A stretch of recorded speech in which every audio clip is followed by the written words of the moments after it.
Good morning. It's good to see you this morning. We're going to sing about the hope of God, or the hope that we have in our Lord Jesus Christ. So let's go ahead and stand on up. We're going to sing All My Hope. It's a new song, so if the choruses, you'll know the choruses, but the verses might be a little weird. So let's stand as we sing.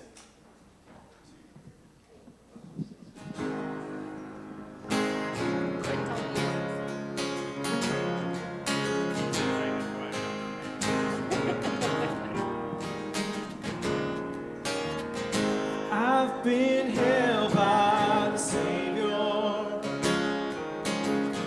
I felt fire from above.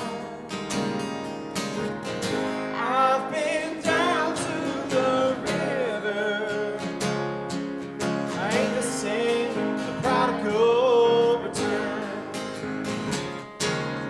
All my hope is in Jesus. Thank God my yesterday's gone. All my sins are forgiven. I've been washed by the blood. I'm no stranger to prison. I've worn shackles and chains, but I've been freed and forgiven, and I'm not going back. I'll never be the same. All my hope. All my hope is in Jesus. Thank God that yesterday's gone. All my sins are forgiven. I've been washed by the blood. There's a kind of thing that just breaks a man, breaks him down to his knees. Got up and broke him more than a time or two. Then he picked me up and showed me what it means to be a man. Come on and sing.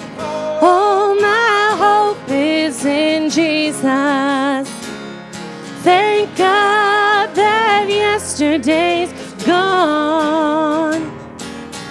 All my sins are forgiven. I've been washed by the blood. All my hope is in Jesus. Thank God that yesterday's gone. All my sins are forgiven. I've been washed by the blood.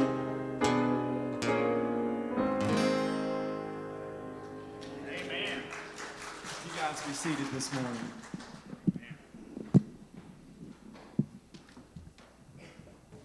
Thank you so much, Quentin and Megan. We're so blessed to have them. I've learned to love them in the last 5 months that I've been here, and I'm just thankful for them. You tell them how much you appreciate them. Folks, we don't tell our music folks, our musicians, for playing, and they could be doing it anywhere, but they're doing it here, and I'm thankful for them. And amen. We're glad you're here. Good crowd today, eh? I counted right at 90. We got right at 90 today. So that's a wonderful number. And you come today and you're going to vote on a new pastor, and I'm excited about that. You had one of these in your bulletin. At the end, if you didn't get one, don't worry about it. We'll get you one. If you're a church member, we want you to vote, okay? So if you didn't get one, we'll give you an opportunity before we vote at the end of the service. Just to give you a little idea how things are going to happen. We're going to continue to do. Brian's going to preach. When he gets through preaching, then I'll call Melvin up. He will present Brian from the committee to the church. Then I'll call Carolyn up for the financial part of it because we needed to change some of the finances. So, and then I'll call Gary up and he'll call us, the church and the conference, so that we can vote and you'll get to vote, okay? And we're excited about that. We're excited about what God's going to do, okay? Couple of items, brick. If you hadn't signed up for brick, I think she said 2 or 3 signed up yesterday, so we got about 10 now, and I'm tickled over that. If you want to go to brick, just let us know. Let us know. We got the money. We got the money. If you want to go, we'll take care of it. Okay? So we have the money. If you want to go, we want you to go. Please sign up and go with us. I'd like to take a big crowd. Okay? That's July the 19th through the 25th. Down here, just 40, 50 miles down the road. And if you need, you say, well, I would need to get back, you can get back. An hour's time, you can be back. So don't let that hold you up. Okay? Also, we will not be having an evening service. We canceled the evening service so that we can support Baccalaureate at Silver Bluff at 6 o'clock. My understanding is to drive up. You roll your windows down, or they were working on trying to get it on radio, so you might, if you want to keep it running with air conditioning, that's okay too. But ever how we can work that out, we drive up, and I don't know how that's going to be. They'll, I told you last night, wherever you see cars, that's where I'd go. That's at 6 o'clock. At 4 p.m., the seniors are going to be out at the drag strip, the parking lot of the drag strip. The seniors are going to be there, and so we can drive through. So I'd invite you to just go and drive through. Same thing. When you get out there, somebody will direct you how to go. I don't know how that's going to work. I don't know where, I don't know where your seniors wave at you and you toot the horn. I don't know how that's going to work. But ever how it's going to work, I'm going to work with them, okay? Because I want to support our seniors, all right? Okay. Anything else we need to say? I have something, Pastor. Yes, sir. Go ahead. Y'all know Jesse Urinder. He's going to be getting married to Miss Peyton, and we can't really have a shower for them because of all this coronavirus craziness. But they are registered at Target and Amazon, and we're going to be, if you'd like to get them a gift or just shower them with love and affection, Miss Terry is willing to take some gifts by June 10th. If you bring them to the church, she'll take them to them, or you could just send it to them. We have these flyers out in vestibule. There's some flyers out there that you can just order something on Target or Amazon.com and just send it to their house with a gift receipt, and then just say, hey, from afar, and that's a good way to do it. So if you're interested in showering them with love and giving them a gift, they're out there in the vestibule. Anything else, Sarah Bear? If you don't feel comfortable going in and getting like a gift card or something, I can do that. Yes, exactly. And cash is king as well. Also, thanks. Amen. Hearing nothing else, we continue with our singing. That's me again. All right.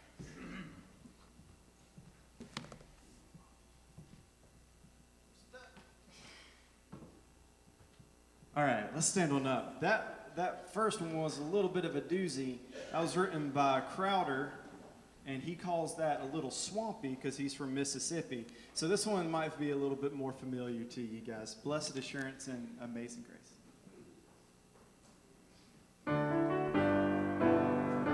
Let's sing. Blessed assurance, Jesus is mine.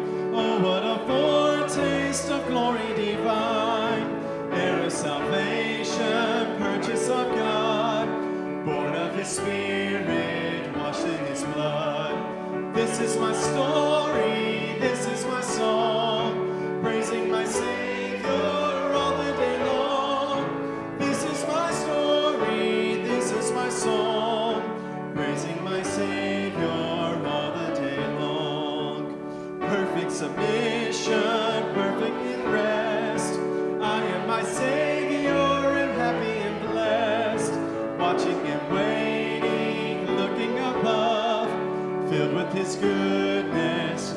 His love. This is my story, this is my song, praising my Savior all the day long. This is my story, this is my song, praising my Savior all the day long.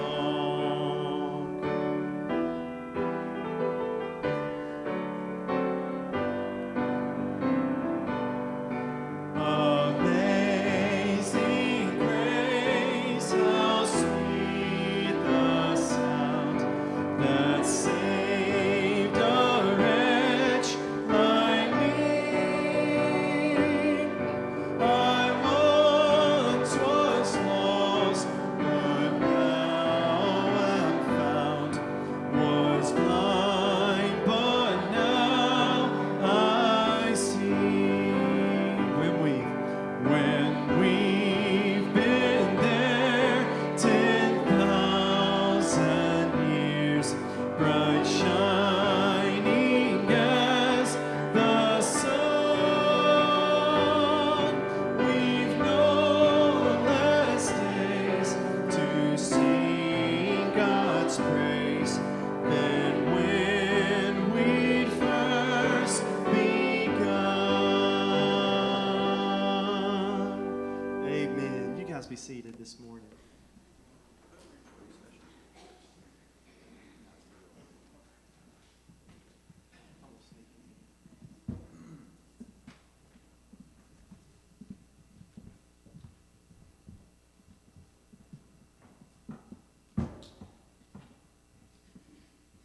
Our praise band did this song for you guys the last time that they led worship, and it's an amazing song. It's written by Wickham. It's called Living Hope, and I hope you like it.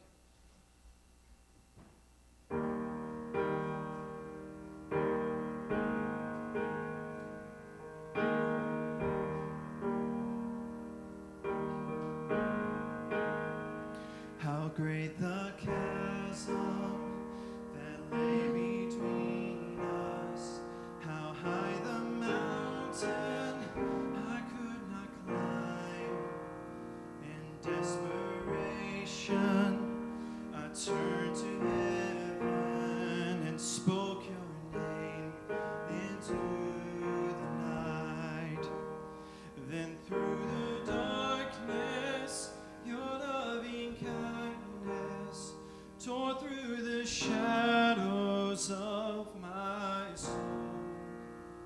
The work is finished, the end is written. Jesus Christ, my living hope. Who could imagine so great a mercy? What heart could fathom such boundless grace? The God of ages stepped down from glory to wear my sin and bear my shame. The cross has spoken, I am forgiven. The King of Kings calls me his own. Beautiful Savior, I'm yours forever. Jesus Christ, my living hope. If you know it, sing along. Hallelujah, praise the one who set me free. Hallelujah, death has lost its grip on me. You have broken every chain.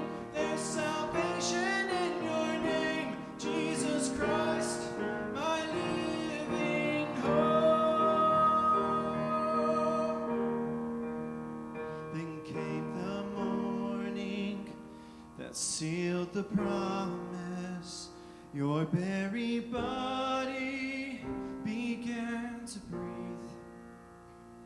Out of the silence, the roaring lion declared the grave has no claim on me. Then came the morning that sealed the promise. Your very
before I go any further, I'm going to stop right here and correct something.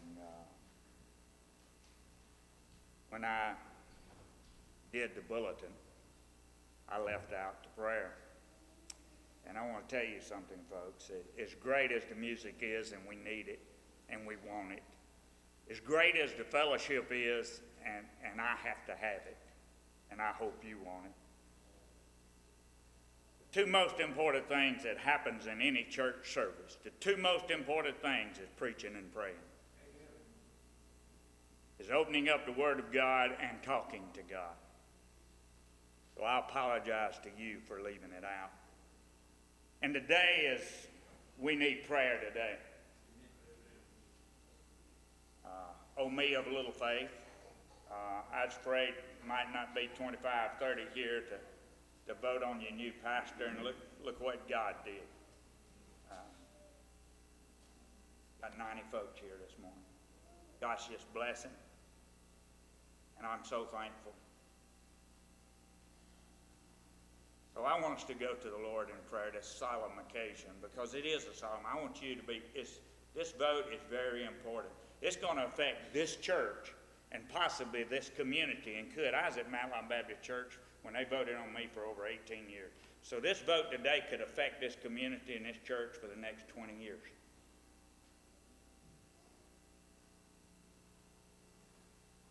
So I'm going to ask Donnie, would you take us to the throne and ask God's blessings upon this day and this vote? Father God, as we assemble here this morning, Lord, we assemble in your name. Ask you, Lord, that you would be here, Lord. Yes. And that all of the vices and superfluities of this life, everything, Lord, that doesn't count, that you would help us get it out of our mind. That you would purge us, Lord, with your goodness. Yes. And that your Holy Spirit would indwell all of us as believers, Lord. That we would allow it to reign. And we would seek your guidance, Lord, in this weighty matter. Yes. We know you've already blessed us, Lord, and that you've allowed us to be here, not just exist, be here, be an asset, be something for Jesus on this hill, Lord, for over 50 years. And Lord, we know, Lord, that we're not standing behind a weak God. We're standing behind the God. Amen. And we're standing behind the Creator. We're standing with the Creator of the universe. And so, Lord, as we assemble, as we worship here today, I ask you to bless the message. There's people whose ears need to hear the message. There's hearts that need salvation. There's souls Yes. that need salvation. And that's our primary purpose. Although the pastor voting and all of everything else is important, very important.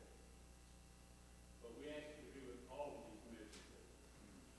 And we thank you, Lord, that you love us enough that you allow us to care about your work. We wouldn't care about it if we weren't yours. Amen. We wouldn't have any desire. And so, Lord, we ask that you would enable us to continue to want to do only that which we'll be proud of when we see you face to face. And this we ask in the holy and precious name of Jesus. Amen. Thank you, Don. All right, Brian, I'm going to need to do this again because some of these folks have not been able to be here. So we've got Reverend Brian Henderson from Bethel Baptist Church down in Fairfax County is coming to present the message, and we'll be voting on him after the service to be the next pastor of this church. But at this time, I want to recognize Brian and Devin and his two children. Please, would y'all stand? Y'all stand. Thank you. Thank you. All right. So, this is a package, folks. When you get one, you get them all. And they are sweet people. Brian worked under me for a little bit, and we had a great relationship, and I love him like a son, and I think he'll make us a great pastor if you so desire that he does so. Brian, you come, You bring the message as you see fit, and you close as you see fit. Thank you, buddy. Love you, man. Love you too.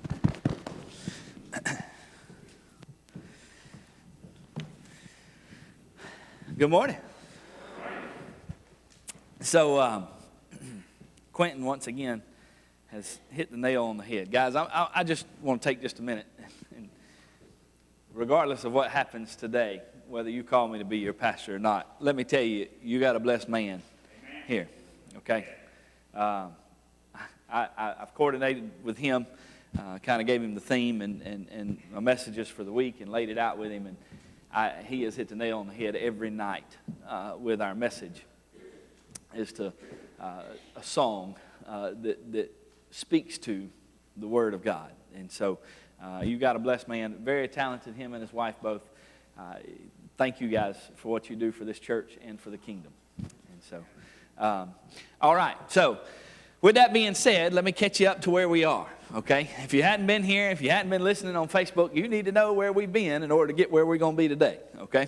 So we started with the theme of the basics of my faith. I felt like it was necessary for me to share with you who I am, how I believe, how I work, how things operate in my brain, okay?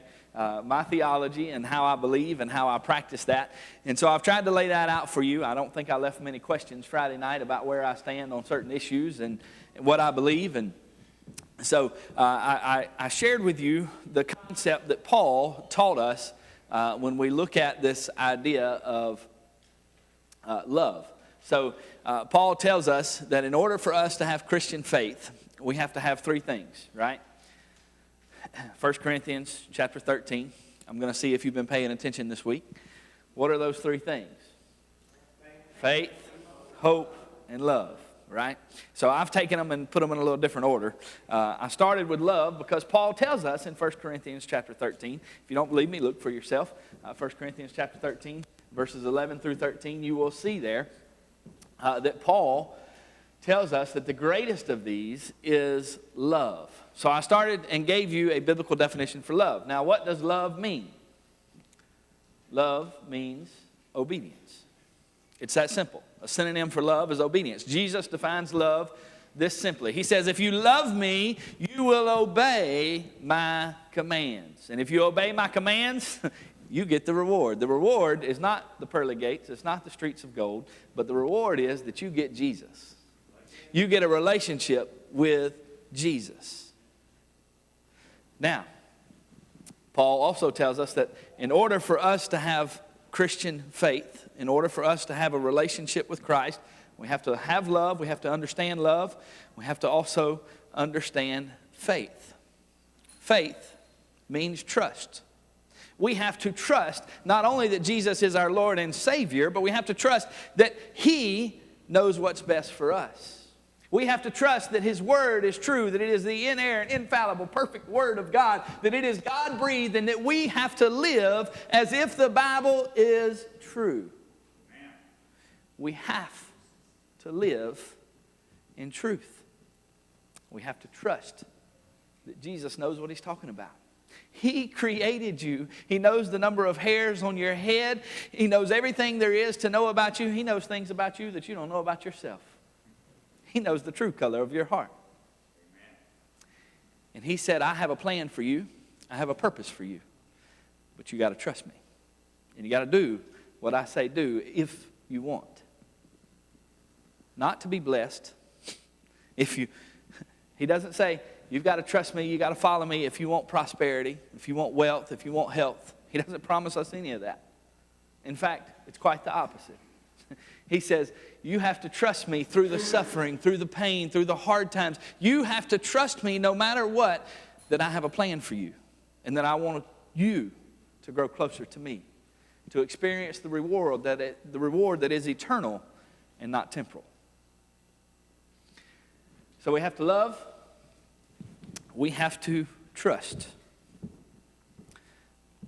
We have to have faith.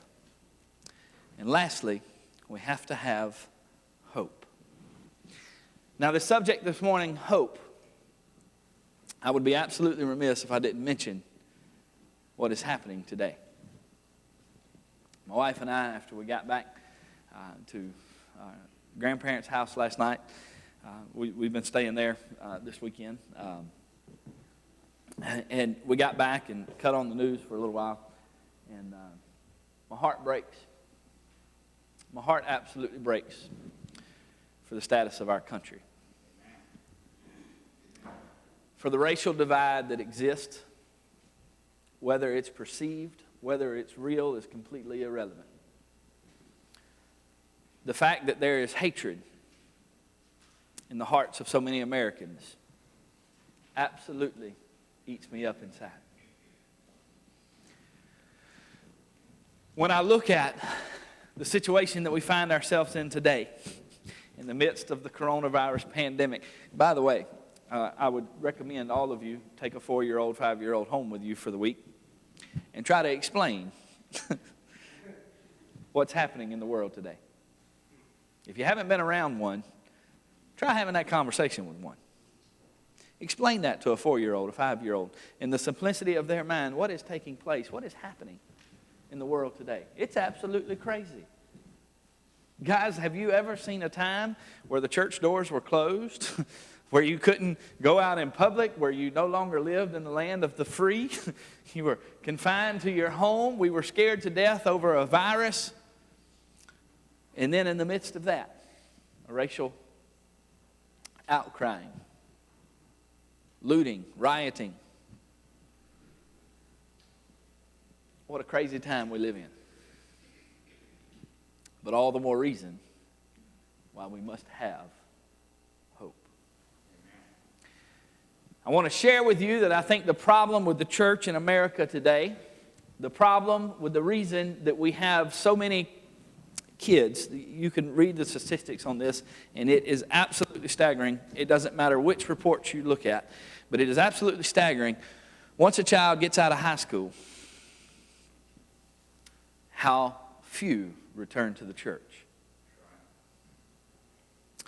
I had the privilege of going on a hunting trip several years ago. And I got to go with my dad. We went to South Dakota and went with some of his business clients. Great trip. I loved every minute of it, but I was way out of my league, okay? I'm the guy at the table, that doesn't have any idea about the kind of money that most of these people are in control of, okay? I'm not going to say that they have personally, but they are in control of. These were all some pretty big clients and some pretty big, pretty deep pockets sitting at that table, okay? And I'm the guy over there. They make more money in a day than I probably make in a year, So, I'm sitting at a table with all these guys for lunch. And they start having this discussion. Of course, very few of them, they knew I was Crate's son, but that was about the extent of what they knew. And so they knew my dad well through business, and we were sitting at this table, and they started talking about church, and started having this conversation about church, and talking about the younger generation, and how the younger generation just wasn't committed, and how they just didn't give, and they just didn't do, and they weren't there to support the church, and that's why their church was dying, and that's why their church was struggling. And so they're going around this table, and they're just absolutely bashing the younger generation. Now, mind you, here I am, very much part of that younger generation that they're talking about. I'm a pastor. Most of them did not know that. One or two at the table might have. And one of them that was at the table, I think you could see me starting to get a little antsy because I'm wanting to intersect in this conversation. I look across the table and my dad's going, please don't do it. Please don't do it. Please don't do it. And so, I could just read it all over his face. And so I did not. I remained calm. I remained quiet. And I said, I'll let them play out the rest of this conversation and see where it goes. And one of the guys that knew I was a pastor, he looked at me and he said, hey, aren't you a preacher? I said, yes, sir. Thank you for asking. I've been wanting to jump in this conversation for a little while. So, yes, sir. And he said, what do you think? I said, are you sure you really want to know that answer? And he said, well, yeah. I said, okay. I said, well, hold on to your britches. Here's the answer. We have raised a generation of people that have the false idea of hope. Their hope is in the wrong things. Their hope is based off of people. It's based off of results. It's based off of what can they get out of it. And because of that, the responsibility lays at the feet of those who taught us. They didn't raise themselves. You're talking about your children, your grandchildren. They didn't raise themselves. So the older generation who wants to blame the younger generation, hold the floor a minute. The reason is because you taught them bad theology. You say, well, what's theology got to do with it? Well, we're fixing to get into that. It's the concept of hope. You taught them to place their hope in things that are not eternal. Paul defines for us exactly what hope must be. Now, I'm not blaming the entire older generation, okay? There is some fault at the younger generation as well. So hear me loud and clear. We all wear the blame. The church in America, followers of Christ, disciples of Jesus Christ, we wear the blame equally. We have polluted the gospel with a prosperity message that says if you follow Jesus, he's going to take care of you. Well, let me tell you, that's not what my Bible says. That's not what the gospel of Jesus Christ says. And because we have taught them to equate Jesus with a good, easy life, because we have taught them to put their hope in finances and in the things of the world and being successful in the eyes of the world and not successful in the eyes of Jesus, we have created a church culture that is 8 miles wide and 2 inches deep because there is no suffering. Everybody wants an easy life. Everybody wants to go through life with no pain, with no sorrow, with no death, with no sickness. But Jesus Christ promises us that if we follow him, we'll have to deal with these things. He doesn't make us immune to the sufferings of the world. So our hope cannot be in the things of the world. It cannot be in man. It cannot be in man's ideas. It cannot be in man's thoughts. When we look at the racial divide that is in the country today, let me tell you, the hope is not in man to fix it. The hope is in not politics. It's not in policies. It's not in procedures. It is not in man's power to fix. Only the gospel of Jesus Christ can fix the hearts of man. Amen. Our hope is not in anything in this world, but rather it is in him. And only him. Well, preacher, I agree with that. I'm glad you do. Now that you agree with it, let me lay out what that looks like in a real-time view. Because I think you'll find that you're not doing some of the things that require us to make sure that our hope is grounded in Jesus Christ alone. If you have your Bibles, turn with me to the 16th Psalm. To the 16th Psalm. So, I gave you 2 messages out of the New Testament. This morning, we're going to go back to the Old Testament. We're going to look at the 16th Psalm. Now, why would I pick the 16th Psalm to talk about hope? Because when I read the 16th Psalm, I want you to understand who the author is. It is David. David was the man after God's own heart, but yet still struggled with sin.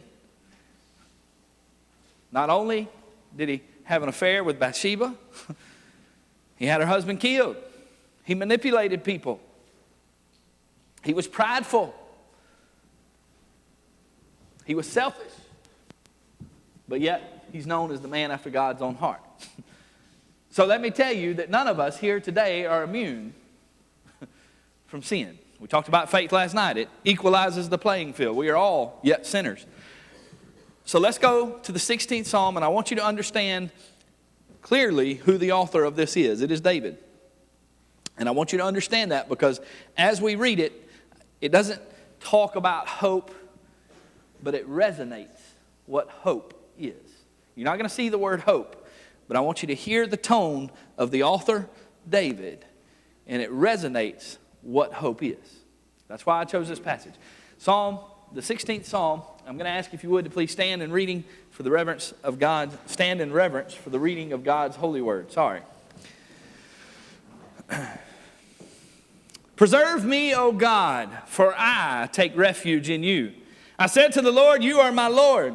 I have no good besides you. As for the saints who are in the earth, They are the majestic ones in whom all my delight. The sorrows of those who have bartered for another god will be multiplied. And I shall not pour out their drink offerings of blood, nor will I take their names upon my lips. The Lord is the portion of my inheritance and my cup. You support my lot. The lines have fallen to me in pleasant places. Indeed, my heritage is beautiful to me. I will bless the Lord who has counseled me. Indeed, my mind instructs me in the night, and I have set the Lord continually before me. Because he is at my right hand, I will not be shaken. Therefore my heart is glad, and my glory rejoices. My flesh also will dwell securely. For you will not abandon my soul to Sheol, nor will you allow your Holy One to undergo decay. You will make known to me the path of life, and in your presence is fullness of joy.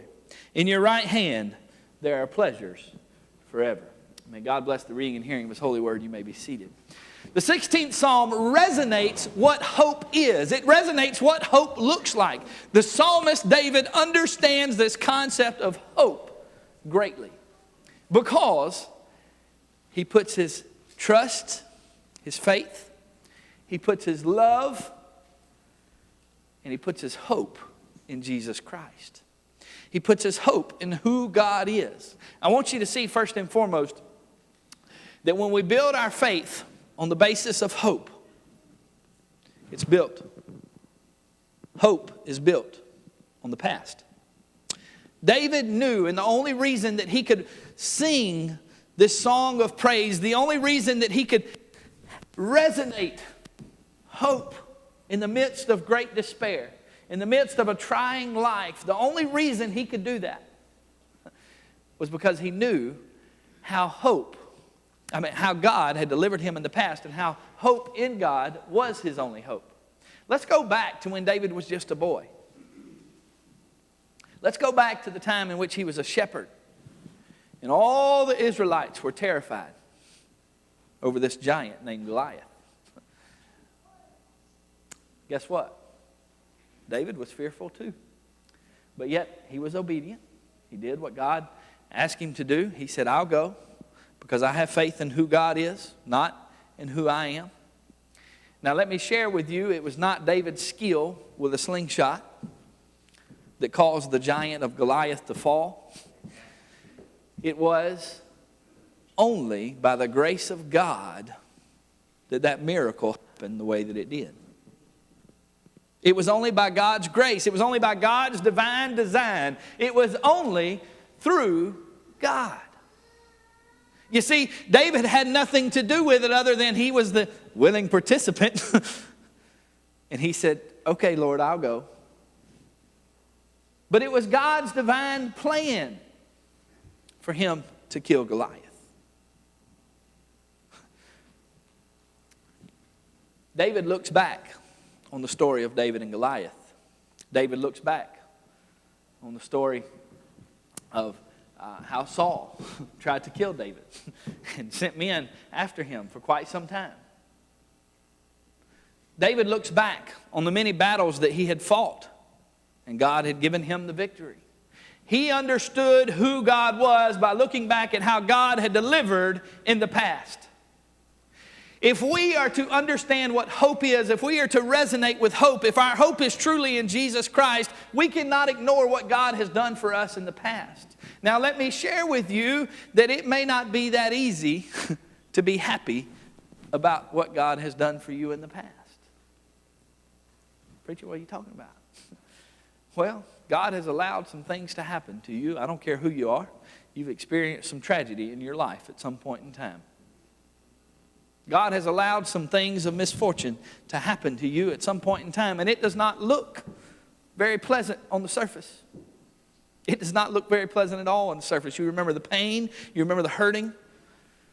But see, when you have hope in who God is, when you look back at the past, you remember the pain and the hurting, but you also remember the goodness of God in that time. You remember how God used that time to mold you, to shape you, to make you more dependent upon Him. Because that's what God desires from each and every one of us, is to be completely dependent upon him. Hope is in the past. It's in who God is and what he has done to send his son Jesus to die on a cross to offer you salvation, even though you don't deserve it.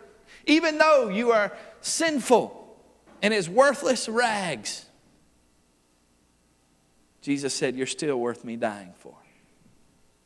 Hope is in the past. In order for us to understand the psalmist's resounding theme of hope, we have to recognize that hope is also in the present. When we look at Psalm 16, we see David writing this, putting this together, orchestrating this in the here and the now. And you may think, well, that's easy to do standing on a mountaintop, right? That's easy to do when things are going your way. But I don't believe necessarily that this psalm was written when things were going his way. Let's go back and look. Go with me to verse 1. Preserve me, O God, for I take refuge in you. Now, if I'm crying out to God to say, preserve me, that typically means that I'm in fear of not being preserved. I'm in fear of perishing.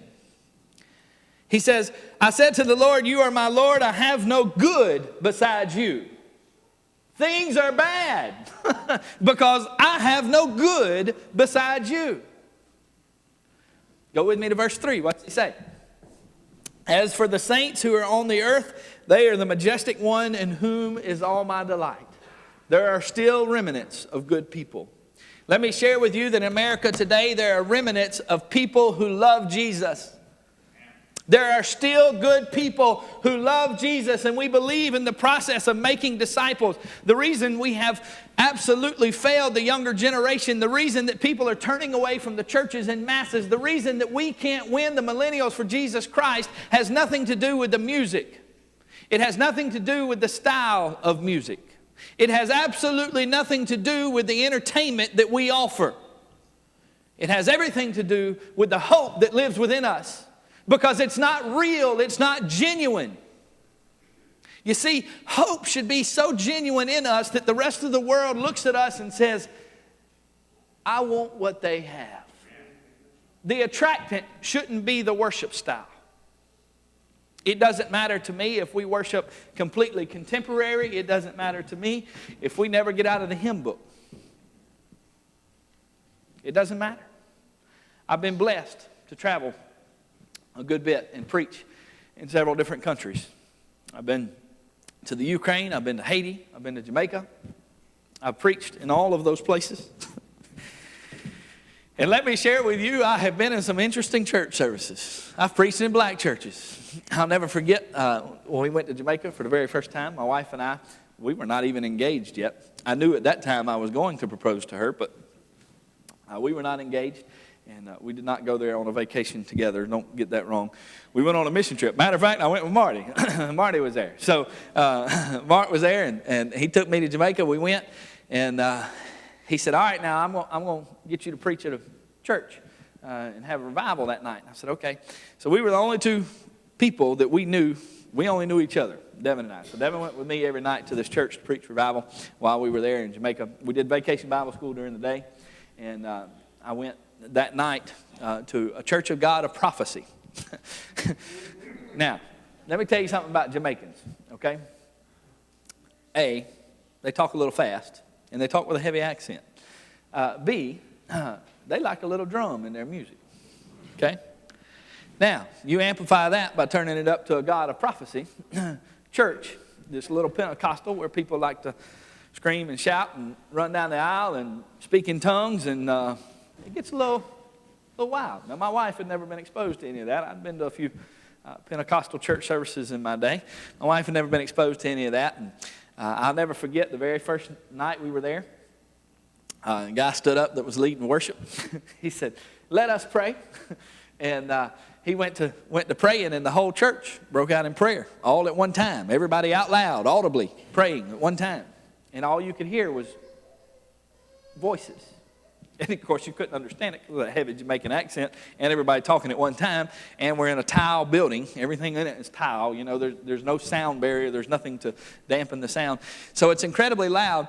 And I'm standing there. I think we had chairs, and I had my hands on the chair in front of me, and my wife-to-be was standing right there in the chair beside me, and she reached over and grabbed my hand just as tight as she could, and I looked over there, and her eyes were this big around.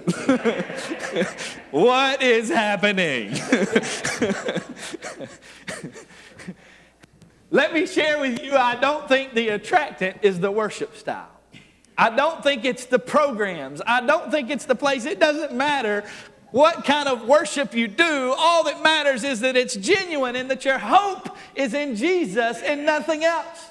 It's not in the preacher. It's not in the man behind the pulpit. It's not in the pews. It's not in the money. It's not in security. It is in Jesus Christ alone. It doesn't matter about the circumstances, the situations. David obviously is not in a mountaintop. He's not on a mountaintop. That does not make sense. That's not good English. Sorry. For those of you that had anything to do with my education, I'm sorry. That was terrible English.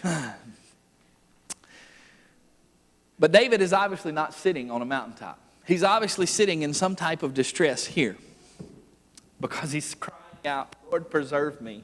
Lord, you are the only goodness that I know. Everything else around me is evil. Does it sound familiar, folks? We live in a day and time when we cut on the news and when we see what is happening in the world, and there is nothing good happening. We're crying out to the Lord, preserve me. Save me. Then he goes in verse 4, and he talks about those that are not disciples, that are not followers of Christ. Hope is in the past by looking back at what God has done for you, but hope is also in the present. Hope should be in the present.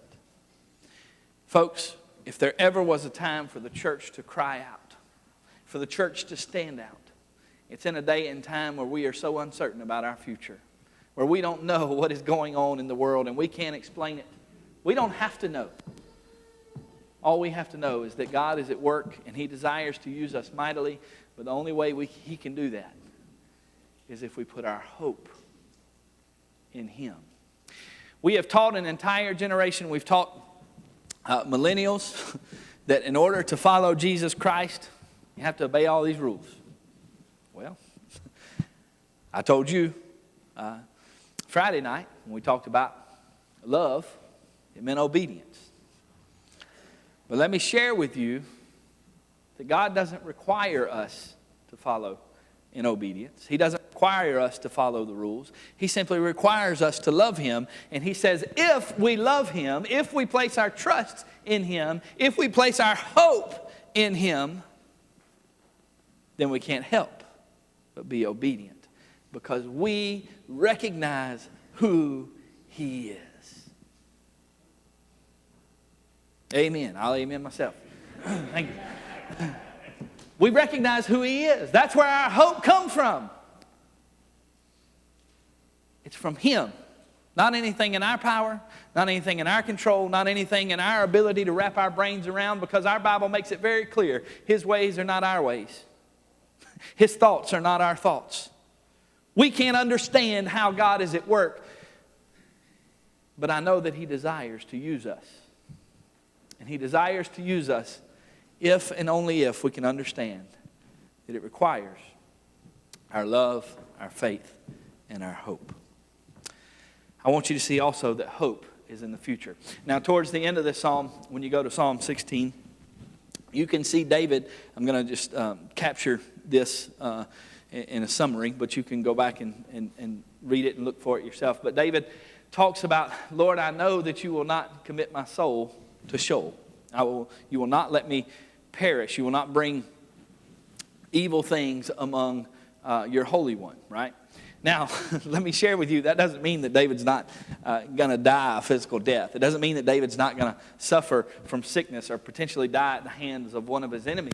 It doesn't mean that everything is going to be all right the way we want it to be. But what it does mean is that even if we do die, God has a plan. And He has paved a way that it's not the end. Hope is in the future of what tomorrow holds. I don't know what tomorrow holds in this crazy times that we live in. I don't know what God is doing and how He is at work, but let me share with you what I do know. That He's still God, He still reigns, He still sits on His throne, and He is still in control regardless of what is happening around us. Hope is in the past, hope is in the present, and hope is in the future. Now, how do we correct our wrongs? How do we teach hope that is in Jesus and not in the things of the world? Let me share with you, that's not an overnight process. The church today has to have an awakening. This is where I might lose some of you, and this is where I might lose some of your votes. I don't care. I'm not here for your votes. I'm here to do what I feel like God has led me to do. But the church has to have an awakening. We have to recognize that we are responsible for teaching a generation. We are responsible for raising up, for being a lighthouse in this community and teaching the true gospel message of hope. And that it has nothing to do with health, wealth, and prosperity. It has nothing to do with a state of mind. It has nothing to do with emotion. It has nothing to do with how people feel. And Baptists are the world's worst. Because most conversations that we have in a Baptist church that are in a dispute. Now, I don't know about y'all, but I can assure you that I've been in enough to know that y'all are not immune. Most conversations start with, well, I think. Let me share with you, God's not interested in what you think. He's not interested in how you feel. What He is interested in is, where is your hope? In a world that is in chaos, in a world that is in crisis mode, in a world that is so broken with this racial divide that is taking place, in a world where there has been wrong committed, where there is no explanation, they are crying out desperately for hope. What will the church do to answer? We need to have an awakening. We need to really look at and evaluate how we teach the gospel message. We need to make sure that the gospel message is at the heart of everything that we do. Because let me share with you, it has not been for quite some time. Rather, we got more interested in how many people we could fit in our pews. We got more interested in how many programs we could have, how many kids programs we could have. Let me share with you, I would rather do one service a week and do it incredibly well than I had do 5 and do a mediocre. Hope is in Jesus Christ and in Jesus Christ alone. In nothing that we can do, in none of our thoughts and none of our understanding. The world today is crying out for hope. It's a lost and dying world. Maybe you're here today and you understand that. You're hungry for something real, for something genuine. You've been looking for answers all your life. You've been looking for answers in the midst of whatever tragedy or turmoil that you're going through. Well, let me share with you, I may not have the answer, but I know who does. Maybe today you realize you haven't loved God well enough. Maybe today you realize through this revival series that not only have you not loved God, but you haven't put your full trust in Him, that you haven't been living life as if He knows what's best for you. You haven't fully given Him all that you own and that you contain. You haven't given Him all your burdens. Maybe today you're realizing for the first time your hope has been in hiring a preacher. My prayer is not that you guys would call me. My prayer is simple. That God would make His will known. Because my hope is in Him, in His plan. It's far greater than my plan. If it was up to me, I can promise you, I never would have gone to Fairfax, South Carolina. I'll be honest with you. If it was up to me, I never would have left to go to Covington, Georgia. I'd have stayed right here. I had dreams. I had aspirations of nothing to do with the ministry. Now, some of you remember me from a young child, and you may think, well, that's not true. I believe that God called me very early, and I did everything in my power to try to get away from that, but I would try to appease him. By, well, God, I can witness. Well, God, I can serve as a chaplain in the emergency services, the fire department, EMS. I can do this. I can do that. But God wouldn't rest until I fully surrendered. And I said, okay, God, here am I. Maybe today, you know that God has placed a calling upon your life. But your hope, your trust, your faith, and your love has not been in Him. Folks, if we're going to change the world around us, if we're going to be the church that God called us to be, let me share with you. Paul says we have to have faith, hope, and love. Do you have these three things in your heart? What area do you need work in your life today? I'll be here, Mark will be here, whatever you need is. Won't you come? If you don't want to meet with us, if you're scared about social distancing, that's fine. Just let us know, and I'll be glad to meet with you in the room back here in the back. I've been in this little room right here because it says prayer closet, and I got my curiosity up. Just as a side note, doesn't cost you any extra. I got my curiosity up when I came and was walking through the facility one day. Well, I was very disappointed to find that that prayer closet is not really a closet, or it's not really a prayer room. It doesn't really have anything set up in it. But I will be glad to meet with you there. And if you call me as your pastor, we're either going to make that a prayer closet or put one somewhere else and take the sign off the door. Because I don't think we should take for granted the privilege we have.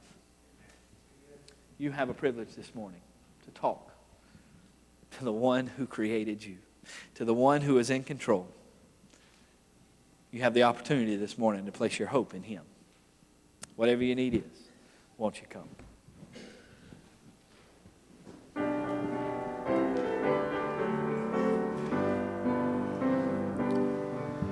Softly and tenderly, Jesus is calling, calling for you and for me. See on the portals, He's waiting and watching for you and for me. Come home, come home. You are weary, come home. Earnestly, tenderly, Jesus is calling, oh sinner, come home. Why should we tarry when Jesus is pleading for you and for me? Why should we linger and heed not His mercies for you and for me? Sing, come home, come home, come home. In your Son Jesus, we have. You are weary, come home. Earnestly, tenderly, Jesus is calling, calling, oh sinner, come home.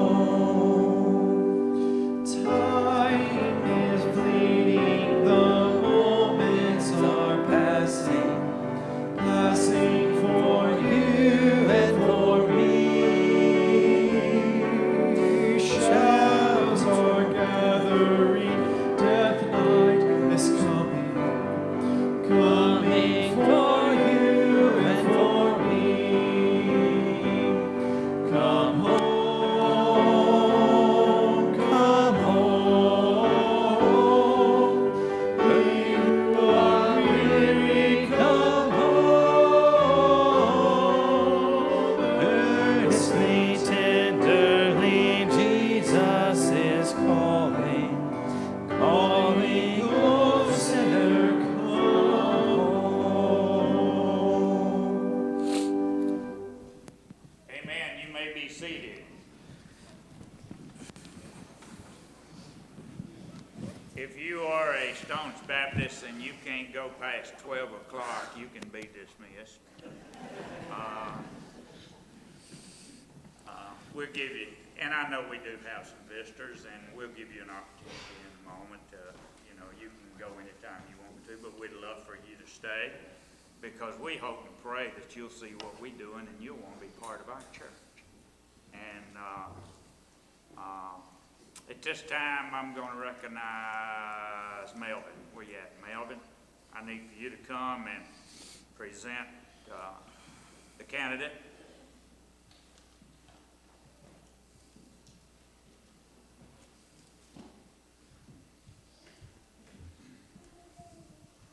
Good morning, everyone. Certainly appreciate y'all coming today. We want to thank Brian so much for coming and conducting this mini revival and what a blessing he's been for the last 3 days. I'd like to say before I present him from the search committee that thank you. I'd like to say before we present him from the search committee to be our next pastor. The search committee prayed hard about this. We asked y'all to pray hard about it. We appreciate all your prayers. And we had a great group of people serving on the search committee. I thank the Lord for every one of them. And we looked at a lot of resumes. And you can get hundreds of resumes. I mean, they'll just pop out at the woodworks everywhere once they know you need a pastor. But the search committee decided to seek some that wasn't necessarily looking for a church, that already had a successful church, was serving the Lord in a growing church. And Brian just happened to be one of those. We had 2 or 3 we checked with, but Brian just happened to be one of those. And he didn't have a resume out there for us. We had to practically beg him to give us a resume. Even after he gave us a resume, he did not say he would come to this church. Even after we had our first meeting with him, he did not say he would come to this church. He still did not know the Lord had released him from where he was at. And he prayed about it, and we prayed about it. We met with others. But every time we have a meeting, it always come back to Brian. And he just impressed us. And one of the things he impressed me with, he said he wanted to serve God where he could do the most good for the kingdom. Build the kingdom. And I think y'all have heard him talk about that this week. And so it's a great pleasure from the search committee. I'd like to present Brian Henderson to be our next pastor. Now, coming from the search committee, it doesn't need a second. Gary, I give the moderator, and I'll step down. Is any questions you need to ask me, or I can make an answer? Okay, hearing none, I'll step aside. At this time, I'm going to recognize our chairman of the Finance Committee, Carolyn, treasurer. We're going to present the packet along with him. You'll be voting on both of these. So she'll come and present his packet also, and we're just going to do them both in one, okay?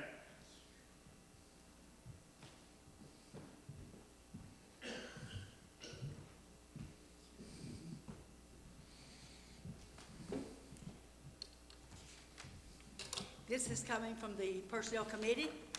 We met, we discussed the financial things that we needed to do for Brian, realizing he's a young pastor, he has children, he doesn't have another retirement he's drawing from. This is his only livelihood.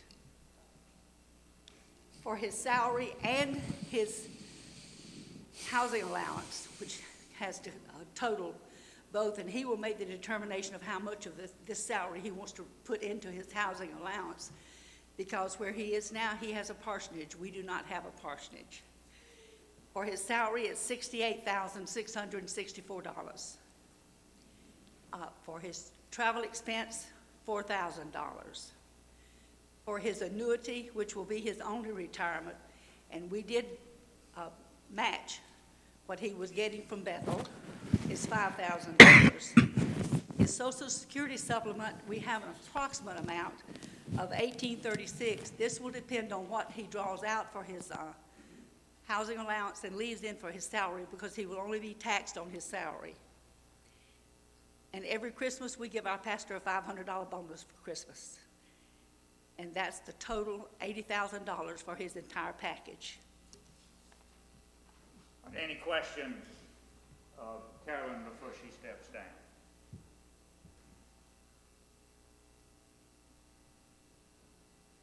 Okay.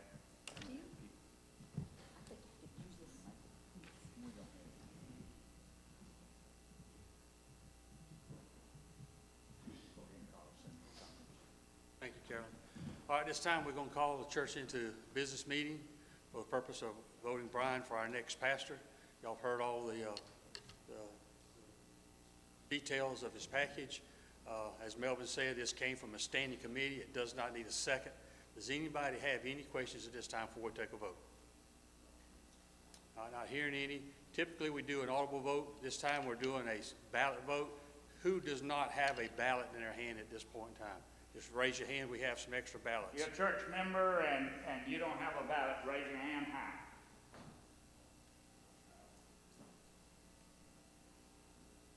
Got one over here. Okay. We want every church member to be able to vote if you want to vote. We want to vote. Okay? All right. Does everybody have a ballot? Ballots are pretty simple. It's just a yes or no, circle it, and then when you get it circled, pass them to the end of the row. And we got 4 deacons coming.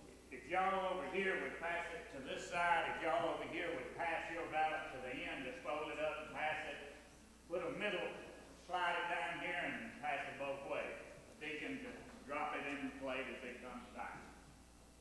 We're going to ask the deacons to immediately go count the votes. They ought to be able to do that in a few minutes. Just count the votes. If you want to stay to find out if what the vote is, we invite you to stay. I'm going to stay. If you don't want to stay, that's fine. It's not a problem.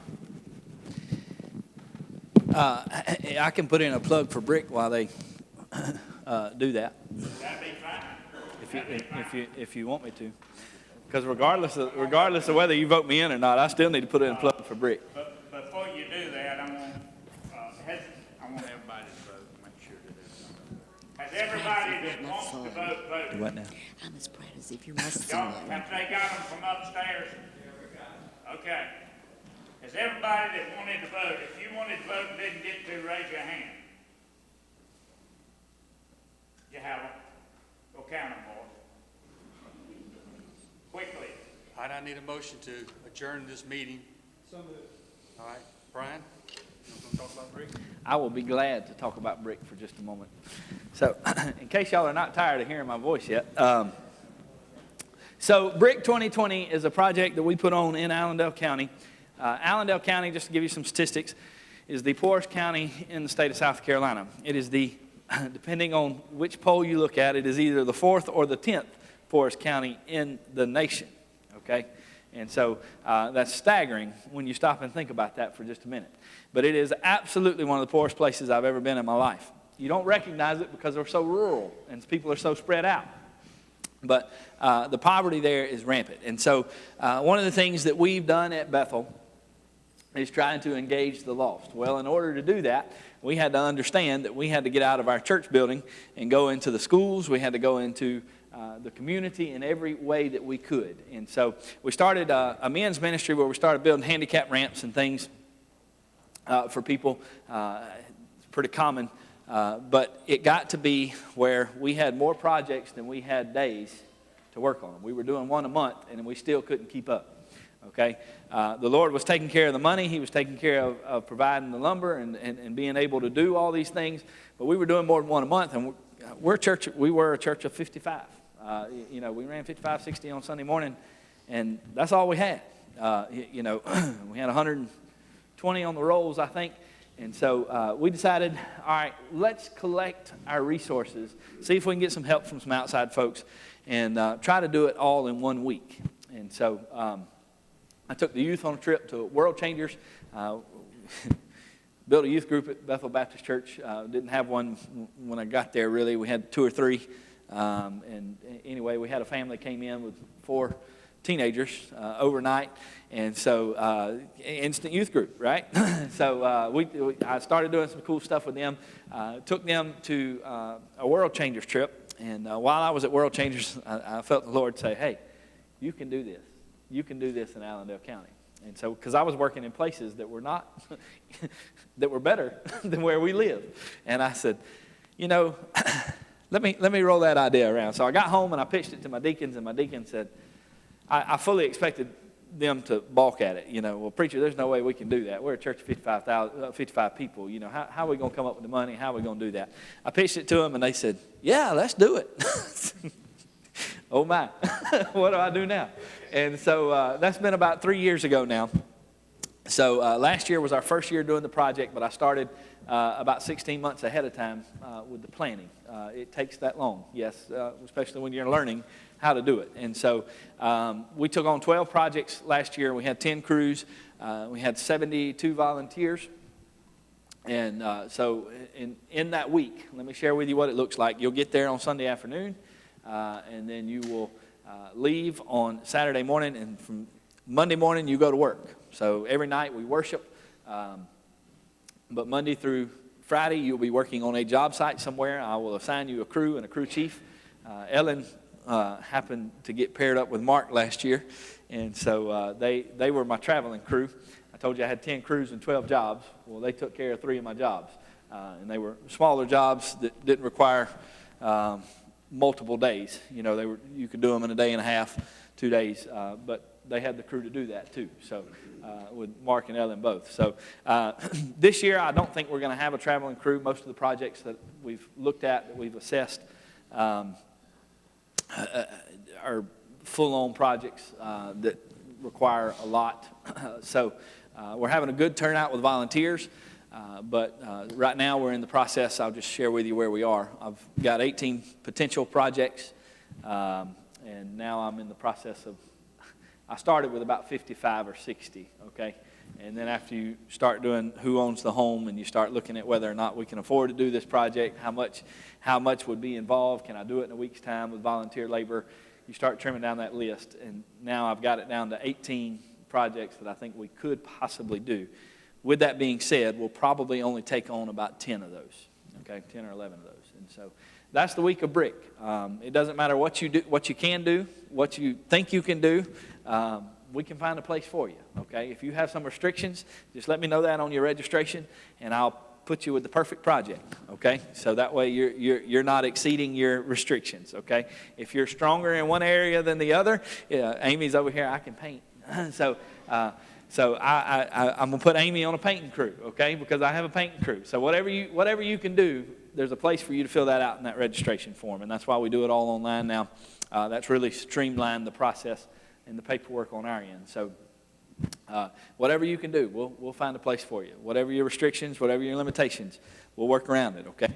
So if you feel like the Lord might be calling you to come and to serve, it is an awesome opportunity not only to serve the poor, but guys, what a message of hope we get to send out into the community. What a message of hope we get to send out into a poverty-stricken place where there is no hope, where people live in constant desolation. Man, what a promise we get to send in hope. Not only do we get to do good deeds, but we get to share the gospel message. So I do have a prayer coordinator that goes from job to job. She makes rounds every day to every job.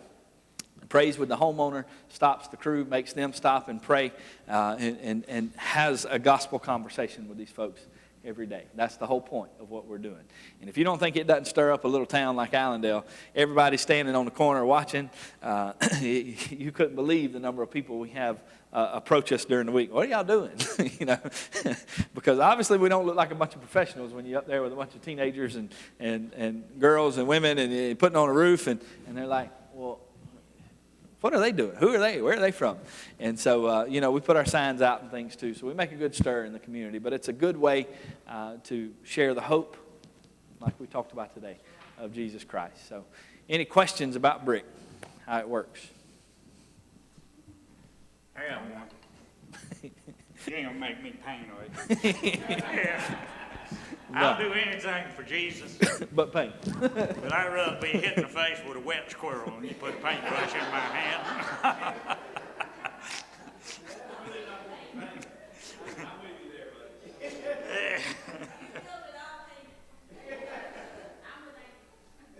you never know what you're going to run into. You asked Ellen, we go in. Ellen, what were we going to do? Put a countertop on that last one? We was asked to put a countertop in the last job we worked on. We had to move a big TV in order to put, and so I started taking the countertop off and things started falling apart. And termites had eaten all the 2x4s up that was holding up. And really, all it was holding the thing was the paneling that was on it. So once I got the panel, so we had to start all over. We had to start from the bottom and work up. So we had to call and get lumber and stuff. And that's stuff you're gonna run into. That is stuff you're gonna run into. Had a bathroom sink that I needed to change, and when I got in there, it wouldn't fit. I mean, the hole was bigger than the lavatory, so we had to go, we had to do some different stuff. That's what you're just gonna run into when you start these projects, but it's a lot of fun. It is a lot of fun, and you're gonna sleep in a school. What we done was got a little air mattress, just take your little air mattress, take your little cover. I'm gonna be honest with you. If you're old like me, you get cold. Them young boys in there turn that air conditioner on wide open and you wake up freezing. So you need to carry your little cover, okay? But we have good food. Brian's mother is the chef, and she's in charge, and my wife and several others helped last year, and food was delicious. It was really good, okay? Are there any other questions? Now, there again, if you need to go, don't feel bad if you need to get up and leave. It's okay. But I want to know what the vote is, so I'm going to stay a little bit. There's one thing I wanted to mention, and I wanted to, I mentioned Wednesday night, I think it was, and I want to mention Brian's going to be real busy. If you call him, he'll come. But if you call him as your pastor, he's going to be real busy with this. So the first few weeks, you need to give him a little slack.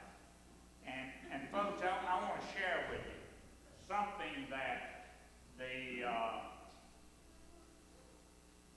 you don't know this, but when you go to seminary and you take a church leadership course, this is the first thing they're going to teach you.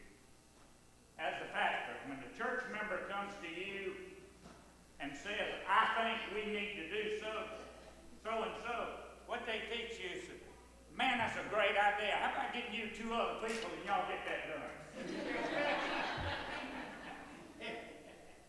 9 out of 10 times it don't happen. But it's not the pastor's job to get that done, okay? Just wanted to share that with you. Come.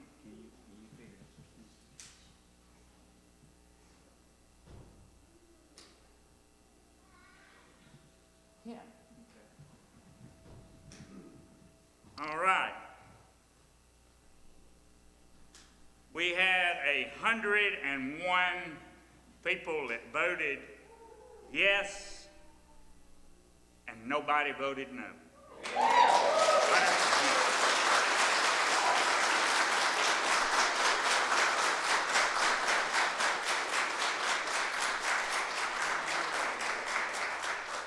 So Brian, you're the next pastor of First Baptist Church. When can you come? It'll be after break. It'll be the 1st of August. I don't know that it'll be first Sunday in August. It might be the 2nd. It doesn't matter. I can handle it till you get here. Unless Melvin fires me again. That's okay. Somebody will be hired. You got anything you want to say? I'm absolutely dumbfounded. That's unheard of for today's time. It's unheard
you so much.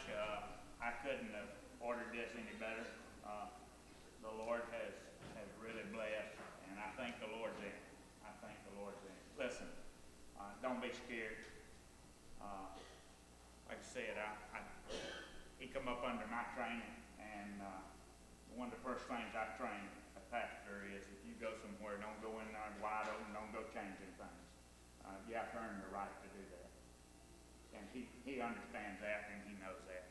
He'll come and he'll love you, okay, if you'll let him. He will love you.